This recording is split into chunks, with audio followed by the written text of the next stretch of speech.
No one liked Kurt Grevers. In the mountain chapel, the scent of lilies and melting candle wax mixed with perfume and cologne, the heavy weight of loss bore down on Declan Cadell, and he looked away from the eulogist and down at his shiny black dress shoes. I liked him. But everyone respected him. Yes, Declan's head jerked up. That's exactly right. They respected his work ethic. To this day, 10 years after retiring from the sport he gave his heart and soul to, he remains the top goal scorer, assist producer, and point scorer in NHL history. The lawyer's gaze roamed the packed room. They respected his sportsmanship. You won't find a single player anywhere who'd speak ill of him.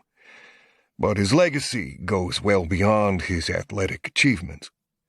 He will forever be remembered for his loyalty, his integrity, and his generosity. He's done a hell of a lot more for this town than anyone knows, since he didn't want the attention.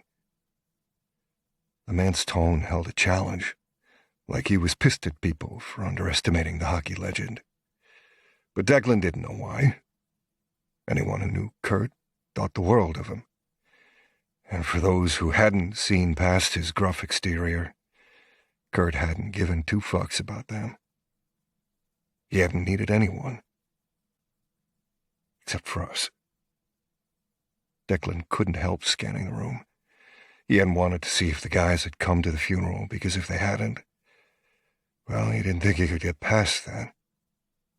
Kurt had given them everything. It wasn't his fault they'd blown it all to hell. In the crowd of townspeople, hockey players, and sportscasters, Declan found each of his childhood friends, now grown into men. Good. He was just tuning back into the eulogy when his gaze snagged on a woman he didn't recognize. In a rugged western town like Calamity, Wyoming, she stood out with her sleek blonde hair, pouty red lips, and enough bling to be seen from a space station. If you got a smile out of Kurt, you felt like you'd won the lottery. The man delivering the eulogy wore a bolo tie over his western dress shirt. It was rare, but genuine. And today, if he's watching from up in heaven, you can bet he's smiling. He'd be touched to see how many people turned out to bid him farewell, because he might not have wanted to talk on the phone, and nobody left a dinner or a meeting quicker than he did. But that didn't mean he didn't like you. It just meant he wasn't a man for small talk. He got to the heart of the matter, and he got out. So, on Kurt's behalf, I'd like to thank you for joining us here today as we lay our teammate, father, neighbor, client, and friend to rest. I hope you'll join us in the community room for a lunch hosted by the Cooters and provided by Harley and Lou Emporium. The quiet murmur of chatter filled the room as people slowly made their way out of the chapel. Declan wasn't in the mood to talk to anyone, so he moved against the flow toward the side exit. He'd head to the ranch, the only place where he could say a real goodbye to the man who'd meant so much to him.